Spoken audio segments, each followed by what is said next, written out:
Good evening. Central government officials, including the heads of the Hong Kong and Macau Affairs Office and the Basic Law Committee, will meet with Hong Kong lawmakers during their trip to Shanghai next month. That's according to Chief Executive Leung Chun-ying today.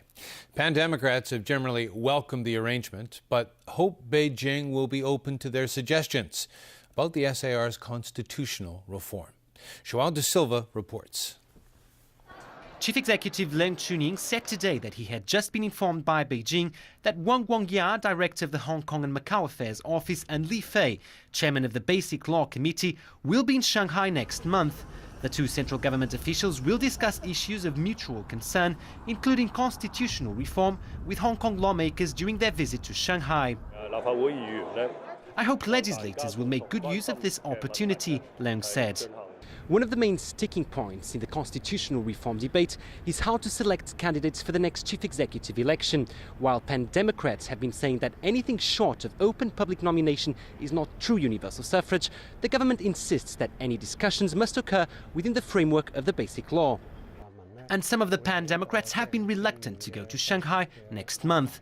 Today, Democratic Party chairwoman Emily Lau welcomed the arrangement for central government officials to meet with Hong Kong legislators during their visit to Shanghai. But she urged Beijing not to exclude civil or party nominations from the 2017 CE election process. She said insisting on the nomination of candidates by the four sectors within the existing election committee structure will be unacceptable to many people in Hong Kong. The Labour Party has its own demand. For the Labour Party, we insist that there should be a meeting between the Pan-Democrat and the central government official. Because if it's a mix between a whole group of 70 legislators, then it would not be focused. President of the Legislative Council, Tsang Yok-sing, pointed out that Beijing has met legislators' demands for a meeting with Wang Guangya and Li Fei. I don't see any reason why our hosts, why the central government or the Shanghainese municipal government should turn down any requests from our members if those requests are reasonable and feasible. The government and the LegCo Secretariat are already making preparations for the meeting. João de Silva, TVB News. Businessman Stephen Low has lodged an appeal after being sentenced to prison by Macau court last week for bribery and money laundering. Appearing before the press today, he denied any wrongdoing. As Jenny Lam reports, he did not respond to questions about whether he would resign as vice chairman of the Hong Kong Football Association.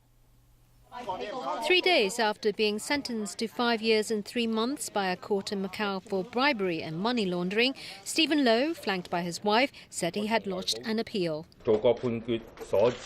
He said he never committed the offences he was found guilty of. The piece of land at the centre of the case, he said, was private property, and the former Secretary for Works of Macau, Au Man Long, had never used his power to influence the outcome of a bid for the plot, Low claimed. He refuted suggestions that charges against him in relation to a separate case in 1999 had been dropped because he had not visited Macau for 10 years and the statute of limitations had expired. He clarified that he did attend a 2003 hearing and won the case the following year. Stephen Low is currently vice chairman of the Hong Kong Football Association, a board member of the association and chairman of the South China Football Club.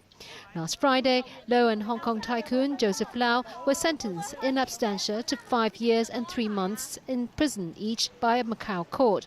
Both claimed they could not attend the court hearing for health reasons. Lau, seen here today visiting his favourite restaurant in Wan Chai, refused to comment. Both Low and Lau were found guilty of offering a $20 million bribe to Macau's disgraced public works chief, Au Man Long, in return for favours in a land bid. Au is serving 29 years in jail for corruption. Jenny Lam, TVB News. Hong Kong Television Network Chairman Ricky Wong today accused the Communications Authority of being biased, favoring the two current free-to-air TV stations. However, TVB hit back, denying the accusation. Evelina Lung reports. The fight continues. Hong Kong Television Network Chairman Ricky Wong met with the press again today. He said he had offered to install a filter in buildings to prevent households from receiving HKTV signal back in January. This in order to comply with HKTV's license requirements, which only permits it to transmit its programs to mobile devices, such as smartphones, tablets, and laptops. Wong said he had not received any reply from the Communications Authority. He added that he has spoken to engineers, and currently there is no technology that can limit the number of recipients. Wong also criticized the authority for being biased. The two domestic free TV licensees own a fixed carrier license, and it's obvious that it's specified in the license that they can only provide internal telecommunications between the fixed points. And we all know that we can receive the free TV in a mobility circumstance. Ricky Wong says he will continue to seek dialogue with the Communications Authority and will not take this case to the court immediately. Why? He explained the legal procedure could take up to 20 months and would delay the launch of his TV station, which will not be beneficial to Hong Kong. TVB issued a statement today hitting back at Ricky Wong's claims. TVB said Wong's accusations that TVB and ATV's programs can be received via mobile devices, thus affecting the interests of mobile television operator, is an attempt by the businessman to divert attention and reckless disregard of the truth. TVB added it fully complies with the law. The statement also pointed out that the DTMB transmission standard, which Wong is fighting for, is designed for viewing of fixed-point TV sets, and it is not suitable for mobile reception because the signals are not stable and the picture quality is poor. The statement said this is why DTMB should not be used for mobile TV services. Evelina Lang, TVB News. Now, Ricky Wong also said today the Commerce and Economic Development Bureau has refused to meet with HKTV. In response, the Bureau said the government's mobile television policy will remain unchanged. The Bureau said the issue is currently being handled by the independently run Communications Authority in accordance with the laws. Secretary for Commerce and Economic Development Gregory So believes this is the appropriate way of handling the issue and that the government should not intervene with regulatory work. He also noted the Communications Authority had said it will continue to meet with Ricky Wong. Just 2 weeks after Russian troops seized Ukraine's Crimean Peninsula, residents of the region have overwhelmingly voted to leave Ukraine and join Russia. James Aiken has the latest on the controversial referendum, which has plunged East-West relations to lows not seen since the Cold War. The results of the hastily called vote were never in doubt in a region with a Russian-speaking majority. With a military presence on every street corner, Crimeans turned out en masse at polling stations furnished with transparent ballot boxes. When it was over, the head of the Crimean Referendum Commission announced results that surprised no one. Almost 97% of Crimean voters support joining Russia, Mikhail Malyshev told reporters. In the regional capital, the party was already underway. It's a time of joy. We are coming home, says this Crimean resident. Cherish Putin. He is a great, great, great president, say these Moscow supporters. In Ukraine's eastern city of Donetsk, thousands of Russian supporters stormed government offices demanding their own referendum on joining Russia. But outside the region, there is dismay. It's not a referendum, it's a theatrical performance, says this resident of Kiev. Ukraine's new prime minister called the referendum a circus directed at gunpoint by Moscow. Meanwhile, European Union officials are finalizing a package of sanctions that includes asset freezes, travel bans for high-level officials, and possibly punitive trade measures. Targeted sanction, yes, but make clear that not a new economic war is starting, because that could be disastrous, and our citizens at the end of the day would not blame the Russians but us in the European Union. The crisis has underlined the West's limited leverage and options in the worst standoff since the Cold War. The U.S. has ruled out military action and insists diplomatic options can still be explored if Russia halts its military incursions. If a formal Crimean request for annexation is approved by Moscow, a treaty would then be drawn up that would likely include a transitional period leading to full integration. James Aiken, TVB News.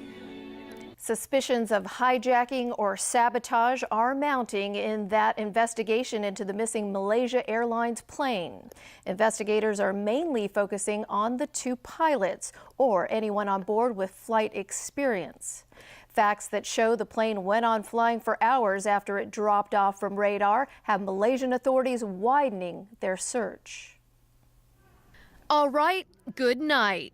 Those were the final words uttered from the cockpit of the missing Malaysia Airlines plane.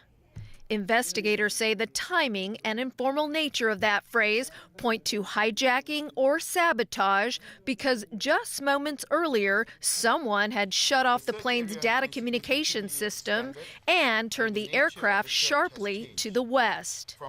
Notwithstanding whether it is terrorism, whether it is a hijacking, whether it's psychological, whatever the issues are out there, my main focus as the minister in charge is to find the plane. This is why the investigation is now focused on those who know how planes work. The two pilots are high on that list. Police searched the homes of Captain Zahari Ahmed Shah and his co-pilot Farik Abdul Hamid. An elaborate flight simulator was taken from the captain's home.